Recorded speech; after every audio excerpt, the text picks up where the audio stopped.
Merry playoff eve. It is finally almost here. We still have, I don't know, one more night to get through, one more sleep until Ohio State is kicking off with Tennessee in the college football playoff in the Horseshoe. But since that's tomorrow, that means today is Freaky Friday and bold predictions are back. That is Bill Landis and Jeremy Birmingham. I am Austin Ward. Are you ready to be done talking about this game, Bill? Yeah, I'm ready for it to happen. I also want to know on playoff eve, what do you put out for the Tennessee Volunteers? It's not cookies and milk, I can't imagine. Are you for the Volunteers or for the playoff Santa? Because I'm putting out beers for him. Yeah, playoff Santa gets beers. The Vols get I don't know, cigarettes, bourbon. I think they like McDonald's. Oh yeah, Big Mac for everybody. Okay, that's good. I like that. What's the preferred cigarette in Knoxville these days? Is it Winston? I mean, what's the preferred smoke? American Spirit. Those are. I don't remember a lot of people smoking when I lived in Knoxville. Now there were lots of lots of cans of tobacco. There you go. But big Zen town now, I'm sure. Yeah. I think every town is Zen town, USA at this point.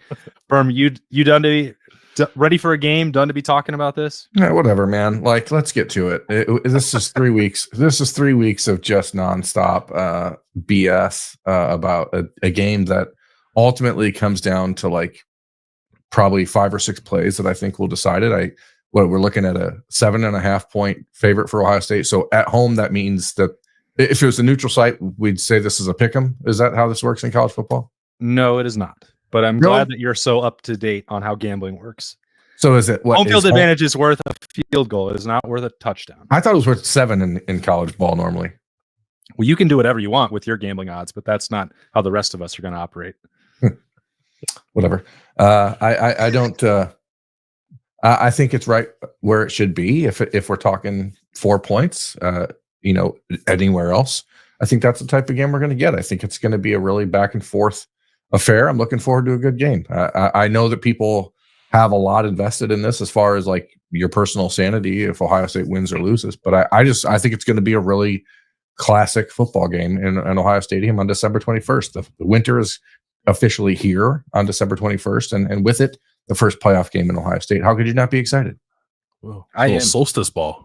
Playoff solstice. Let's rip open the present that everybody wants first, which is they have enjoyed when we've given a score prediction up front and then worked back to how we arrived at that point. Bill, you've already, I think, done that a couple of times, but do it again. What's the score going to be? Who's going to win? I've done it once, and the people aren't going to enjoy my pick. I'm picking Tennessee. Not confidently. 24-21 is my pick. I actually think if Tennessee were to win, it'd probably be even lower scoring than that. I don't know what kind of Ohio State team we're going to get. And it could be the best version of Ohio State that kicks the crap out of Tennessee and goes on to win a national title. I am certainly aware that is a possibility because Ohio State is an incredibly talented team. I don't know how much of what we've seen in the past from Ohio State, like about its ability to bounce back from losing to Michigan, or some of the really good play, even in losses we've seen from Ohio State in playoff settings. I don't know if this is the same thing. Maybe it is, and we'll get that version of Ohio State and win this game perhaps even comfortably.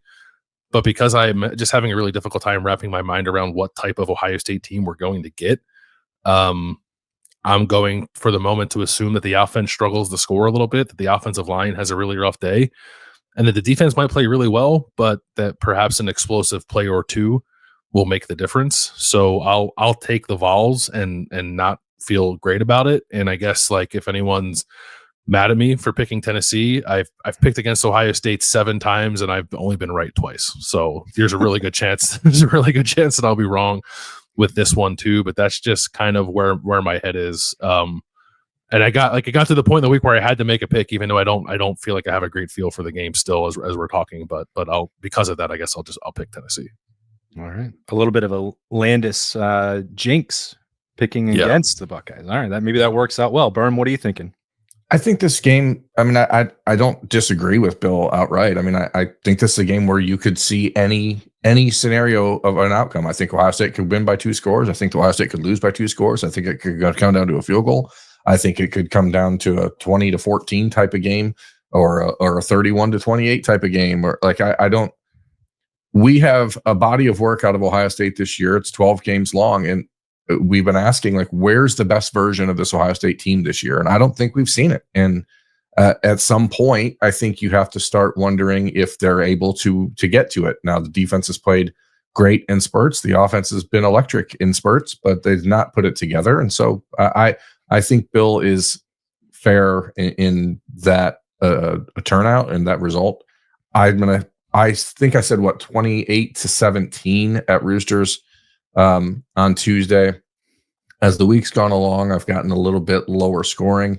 I've got 21-16 Ohio State, and I think the Buckeyes will find a way to win, but I think it will win because of the defense. And of that 21, I wouldn't be surprised if there's a defensive score in there. To say that I have little confidence in the offense getting it going early would be probably an overstatement. I just don't know where the offensive firepower is going to come from if the Buckeyes can't keep Will Howard upright. And I feel confident Tennessee is going to try very hard to pressure and blitz him. And if they do, I think that's the best path for Ohio State to win. But it really comes down to the offensive line. And I also do have it in the back of my head that maybe Tennessee watched the Michigan game and realized that, hey, let's just not blitz at all because Ohio State can't run. And maybe if you drop into zone and force Will Howard to beat you by making the better throws down the field and give him longer time in the pocket to work for the Tennessee defensive line to get to him, I think that might be a path for them as well. So I'm not confident in it. But I also know that Vegas is generally pretty smart, and it seems like it would be weird for them to get 2 in a row so wrong about Ohio State. But I'm going to go 21-16. That line has also not moved, and there's been like a ton of talk about the handle and how strongly some folks are backing Tennessee in this game, but they're like, no, 7.5 is still good. We're not going to adjust. They still feel pretty confident in that. When you guys mentioned this, like that any outcome could be on the table. I kind of think Tennessee winning in a blowout is off the table. I don't think that offensively they have the firepower to do that. I don't think that Ohio State's defense is going to fold in a way that would allow that to happen. And if it does come down to a close game, and we've always, or I have talked about special teams and the risks that could come for the Buckeyes in that situation, if it comes down to field goals or who can flip the field most in punts, that doesn't really suit them that well. I think this is going to be more like the Penn State game, maybe a better start than what Ohio State had in that one, but that Tennessee's going to be running into a brick wall, not able to generate consistent enough offense, and Ohio State will get just enough offense, just enough scoring to keep Tennessee in an arm's length. I think they're going to win this game 24-13. Again, I think the thing that would surprise me is Tennessee really being able to run the football, pulling away from them. I don't see that happening. I don't think either team is going to score at a high level. The thing I feel most confident in is the under. So that's where I'm at for this one. But we're all under, right? Yeah. Especially as it gets a little colder. I'm going to beat Berm to the punch. You got that real feel, 9 degrees. Is that what it is? 9 degrees? That's pretty good. That's what they think.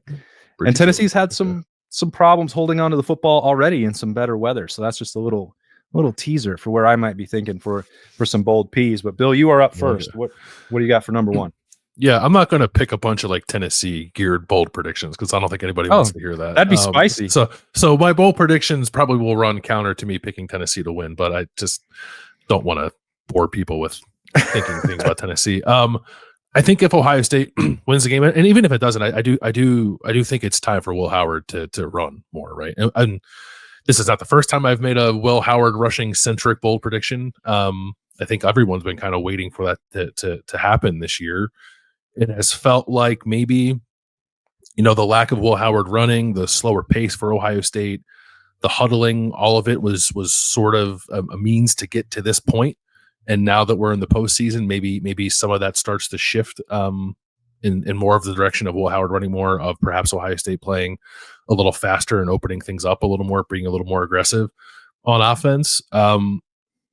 I think Will Howard will have the most rushing attempts he's had all year. And I guess if you can, I'll combine sacks with that only because the numbers I was looking at include sacks too. So I'll have 15 rushing attempts total for Will Howard. It's not a career high. I think he ran 18 times against Texas at Kansas State last year, but that would be as high for the season at Ohio State, which previously was 12 against Penn State. I actually do agree with Austin that this feels a lot to me like a Penn State Ohio State matchup. It's just that like I don't know anything about Josh Heupel and whether or not he'll turtle the same way that James Franklin does in those games. But in terms of how it might play out, I think it could be very similar. And I think Will Howard needs to be involved as a designed rusher, as a scrambler, but the pressure that I think Tennessee will be able to get. So 15 rushing attempts for Will in this game. So, Bill, then are you predicting that he attempts Travion Henderson and Quinshon Judkins both? Because 15, like with the number of snaps Ohio State's been taking offensively, you're talking a third of the game plan. I think they'll have more snaps. So I don't think I would say that, especially if you remove sacks from the equation, right? Like if my 15 rushing attempts include like 3 sacks, then you're talking about 12 rushing attempts. Really, I think one of Travion or Quinshon could end up with more than that. But I don't think Ohio State's going to run the ball a ton in this game. I think the total rushing attempts will be probably under 30. So it could be. That wasn't part of my prediction, but it's not a bad addendum to put on it. I guess that Will have the most rushing attempts of anybody on Ohio State. So we'll drill down with that. I like that, Bram. Thanks for the assist. Yeah, no problem. That's what I'm here for. It's your birthday, and that's what I'm here for. His birthday was Thursday. Okay. Oh, that's right. This is Friday morning. That's right. Let's think about this. Ohio State has to throw the ball. I mean, Carson Beck threw for almost 350 yards against Tennessee. If Ohio State's going to win, it has to be on Will Howard, as I've maintained all week. I can't help but go back to the second half of the Michigan game and the flat out refusal to get Jeremiah Smith involved. And I think that I don't know what his season high in targets is. I didn't research that, but I think he's going to. Is it 10 or 11 probably? I think he's going to have like 14 or 15 targets this week. I think it's going to be like a Jamar Chase type of target him day for like the Buckeyes. Like the first half against Indiana? Yeah, I just think that it has to be. Number one, because if you're going to open up the run game at all, that's how you're going to do it. I think that Tennessee probably has some confidence in its ability to cover him one-on-one with their all SEC corner. I think that's something Ohio State can exploit because I don't think anyone can cover Jeremiah Smith one-on-one. And so I'm not going to suggest how many catches he's going to have. I'm not going to say how many yards he's going to have, but I think you will see more targets for Jeremiah Smith in this game than any game in his career to this point. And the whatever it takes mantra that Ryan Day has been beating his chest and repeating over the last few weeks, the real answer to whatever it takes is how much can Jeremiah Smith be involved in the offense, because he is the guy that is the difference maker on the field among in a game full of difference makers. He's the ultimate difference maker. So you have to force feed him the ball. And I think that will be the plan. And I think that will generally be successful. So give me 13 targets for Jeremiah Smith on Saturday. That's the high. Okay. He had 13 against Oregon. It's the only game where he had double-digit targets. Okay, well then give me 15 because I think it has to be. Okay. Not just one more, two more. To set the season high. All right. What have I said about this matchup more than anything else? Tennessee can't run the ball. I don't think Tennessee can run the ball. Thank you, Berm. You've been paying attention. That means a lot to me. I've not just been speaking into the nothingness. If I'm going to say that, I better make a bold prediction that reflects it. Dylan Sampson has only 2 games all season under 100 yards. One was a short effort in Chicken Salad Saturday for the SEC against Utah. That was his season low, 77 yards. Oklahoma held him to, I believe, 93. Ohio State is going to hold him to 70 rushing yards in this game. I think that the way that this team plays, when teams are adamant that that's what they do best, they're going to come in and try and run the football. It's Tennessee's entire blueprint here. Like, duplicate that. This is what we do. We can't throw the football. Nico Iamaleava has not been as productive a passer as the last couple of guys Josh Heupel has had. The receivers aren't as good. Dylan Sampson is awesome. He is one of the best running backs in the country. He's got almost 1,500 yards. He scores touchdowns virtually every time he's on the field. I don't think that that's the path forward. I don't think you can do it against Ohio State, and I don't think he will. It'll be 25 carries for 70 yards. How do you think Jim Knowles will play it? Because I've been trying to figure this out too. Because what Caleb Downs said about this to me was very interesting, where Tennessee forces you to play like two different games with your front and the back end of your defense, and watching the way that teams have defended Tennessee, there's different kind of flavors to it. Georgia played them with a light box and was able to control them. Alabama played, I think, with a heavier box, and Tennessee was able to throw it a little bit in that game. Do you think Knowles will put his resources toward the run and kind of let his corners try to just hold down the receivers, or do you think he might do the opposite and just trust his defensive line and linebackers to get it done? I think that they are going to play with the base nickel personnel the entirety of the game.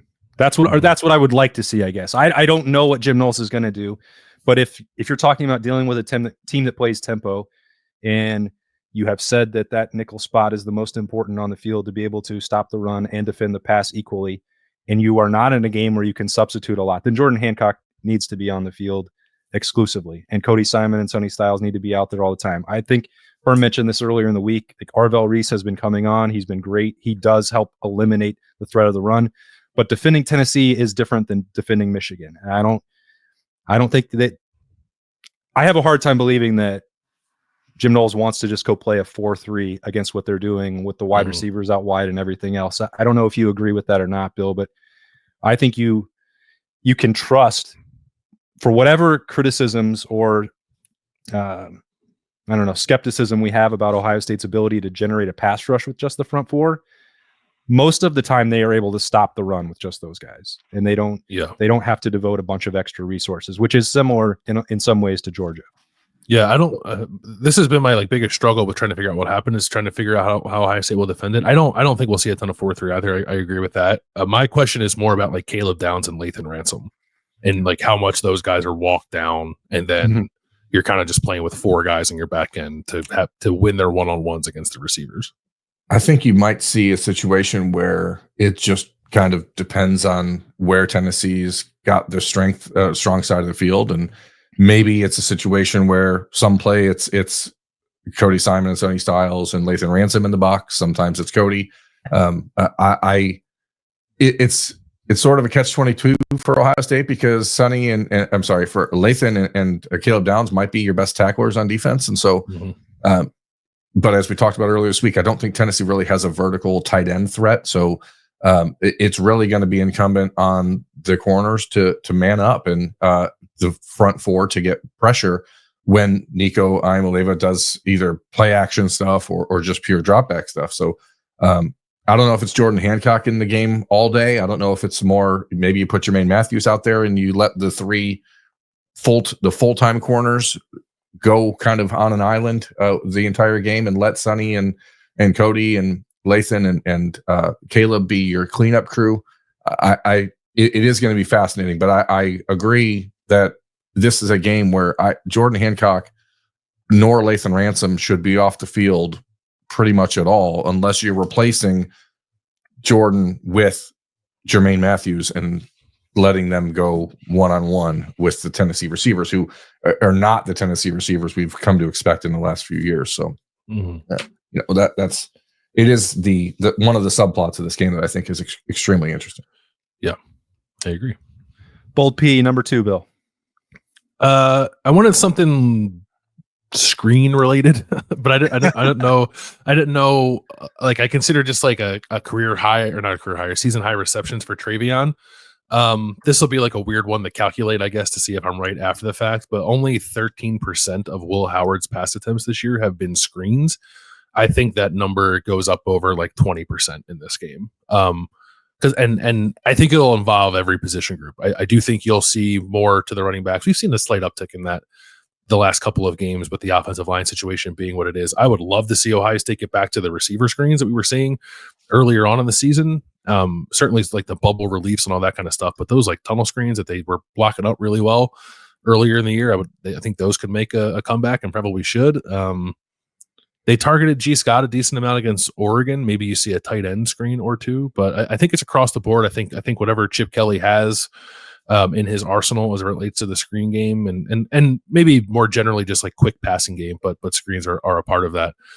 Needs to come to the forefront here just to get the ball out of Will Howard's hands quickly and maybe a little more creatively than Ohio State has been willing to do at times. So, I guess like 20% of his pass attempts would be I don't know, 7 or 8 passing attempts. So let's just say like 7 screens for Ohio State in this game. All right. That could be a good way to get to 15 targets for Jeremiah Smith as well. Yeah, for sure. All right, Berm. You know what really grinds my gears? Oh, yeah. We're just going to go with I'm just taking this back to your first Bold P. I've seen this week talking heads on national television talking about how Ohio State was unable to stop the run against Michigan. And it really pisses me off because if you take away, and because I know it's factually incorrect, right? Like if you can't play, I know you can't play the takeaway game, but 31 carries for Khalil Mullings had 90 yards until his 27-yard run that he popped when he got hit in the backfield, and Ohio State's defensive linemen were being held tighter than a newborn baby.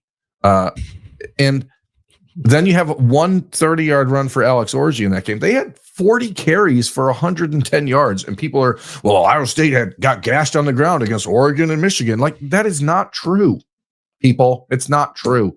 And that's why Ohio State is going to have more tackles for loss in this game than Tennessee does. And I don't know what the number is going to be. It might only be 6 or 7, but I think that we are going to see Ohio State be the team that is making plays in the backfield more than Tennessee in this game.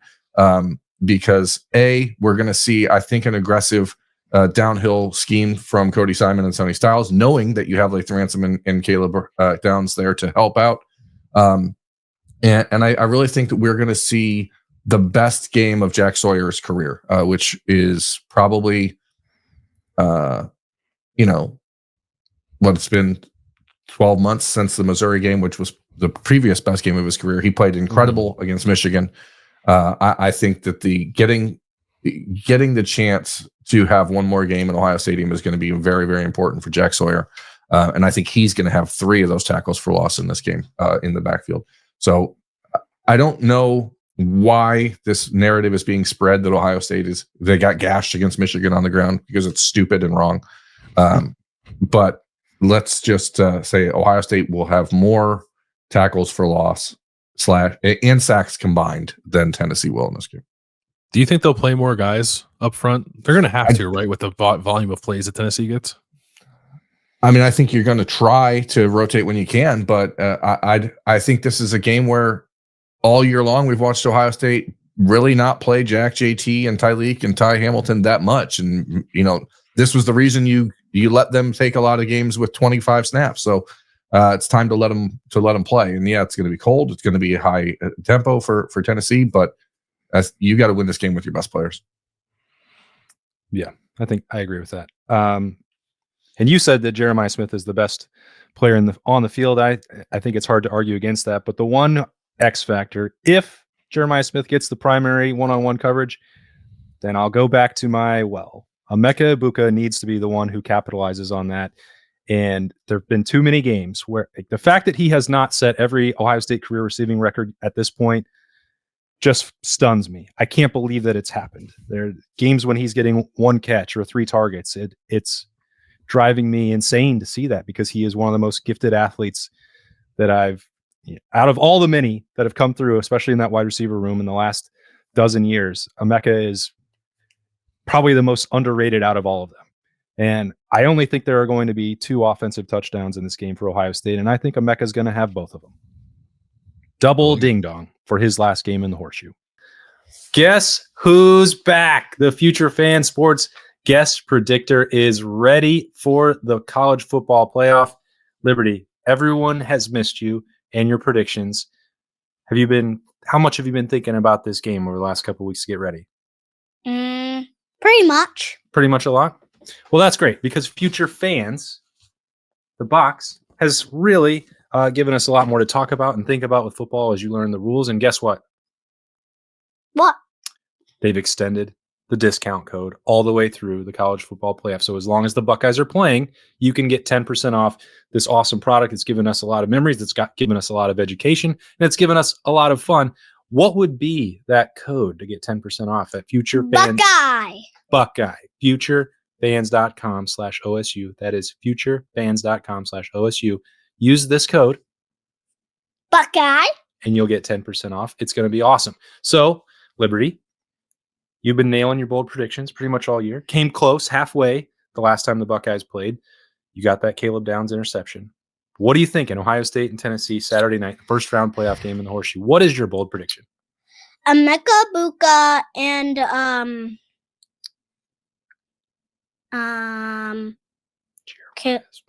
Jeremiah Smith to get a touchdown. Okay, so you like both of those star receivers to get into the end zone. Mhm. Are you thinking that Ohio State beats Tennessee? Of course. Of course. All right. Why wouldn't I? I don't know. Just checking because I always got to make sure on these bold predictions. Again, that code is Buckeye. at futurefans.com .com. /OSU. Don't miss it. Back to Bill Landis. I'm jealous of your Emeka pick. That's a good pick. Thank you. I think the middle of the field is open for business against Tennessee if you can protect your quarterback. It certainly was the case with Carson Beck, and even who's Arkansas's Taylor Green, Arkansas's quarterback, was slicing them up in the middle of the field too. So I like that. Again, I don't exactly know how to like pinpoint this one, but like Ryan Day was asked about on Wednesday who's going to be your kicker, and he said we'll decide after practice and we'll see what Jaden Fielding and Austin Slater do. It's not going to matter because they're not going to kick any field goals. I think Ohio State, I guess I'll say it this way, like they'll go for every fourth down that is from their own 40 and in. I don't think they're going to try to punt from around midfield and play the field position game like they did against Michigan. I don't think they're going to settle for field goals when they get anywhere near scoring territory. They're going to play for touchdowns because touchdowns are what win you games in the postseason. So don't worry about who the field goal kicker is because it shouldn't matter because they shouldn't be trying to attempt any. I also had a kicker adjacent bold P that I thought you were going to steal. And it's that Ohio State is going to score one of its touchdowns on a fake field goal in this game. Whoa. Because I don't think you can trust any kicker that is wearing scarlet and gray at this point. And I think you might see them in a situation early in the game where it's, 7-3 or something like that. And they see an opportunity from the 10-yard line to try something creative that we haven't seen in a while. So I think that Ohio State, maybe it doesn't end up scoring. Maybe it ends up being a complete botched play because that's what we've come to expect out of Ohio State sports teams. That feels more likely. But they are at least going to attempt to score a touchdown on a fake field goal in this game. Wow. If Ohio State trots out its field goal team in an attempt to try to score a touchdown while Jeremiah Smith and Emeka Ibuka are on the bench, I will be furious. Hey man, it's Jelani time. Okay, it's Jelani time out there. He's out on the field goal team. That is who's throwing the ball. Run a little fake, and you'll just lob it up to him in the corner of the end zone. He's 6'10" for Pete's sake. Who's the holder? I don't even know. Joey McGuire, I believe. Is it Joe McGuire?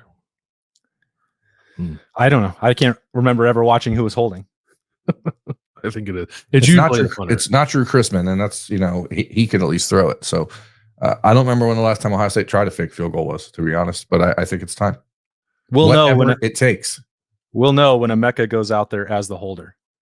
What's about to happen? They won't see it coming. That may give it away. I don't know how that's tough to follow for the last bold prediction. You've saved the boldest P for the final. Or not the final, for the most current show. I'll say I predicted there'd be another game. There's your bold P. That was could be the last one. Wow, I'm so rattled by that. Dylan Sampson has fumbled 4 times in the last 6 games. Nico Iamaleava has 9 fumbles this year. Those 2 guys handle the football a lot. It's going to be cold. You might have heard the true feel is going to be low. They're already struggling with ball security. And there are a couple, ball thief specialists, ball punching specialists, BPSs, there it is, Lathan Ransom is going to force a fumble in this game. Cody Simon is going to force a fumble in this game. I don't know which of those two are going to force the fumble that is returned for a touchdown, but there's going to be one. And I think that it's going to be Jack Sawyer who scoops it up and scores. He was robbed of a really special moment when he came up with that interception in the game, and it felt like, well, that's the moment. And they'll be talking about that for the rest of his life. And now it's sort of been lost immediately to history. But I think he'll get a chance to atone for that. That is the one thing. Like, Nico does not throw a lot of interceptions. I believe he has 5 for the year. I'm not thinking that that's where the takeaway battle is won for Ohio State, but they have been careless with the football. At one point, Samson fumbled in 3 consecutive games down the stretch. Like, all of this has happened in the second half of the season for them. There's going to be opportunities for Ohio State to make plays, be tough, be aggressive, go hit hard. And I think that they can jar that football loose and make a big play on defense. Lathan's a PPS, a peanut punch specialist. Oh, well, you've upped it. All right. Those are 3 bold predictions and a bonus from our future fans guest predictor, Liberty. So we're back in it. Hopefully we'll be making some at the Rose Bowl because that would be more fun than the alternative for coverage next week. But we made it to the end of the road here. The college football playoff first round game in the Horseshoe is finally here. It is one day away, 8 o'clock, prime time in the Horseshoe. Looking forward to being there. You've got the playoff kickoff that's going to be available to watch later today as well. We'll have pregame keys when we get there on Saturday afternoon in the Horseshoe. So busy weekend still ahead, but we appreciate all of you following along with us as we have worked through these 3 long weeks since the end of the regular season to get ready for this one. Couldn't be more excited. For Bill Landis and Jeremy Birmingham, I am Austin Ward. Thanks again. We'll talk to you later.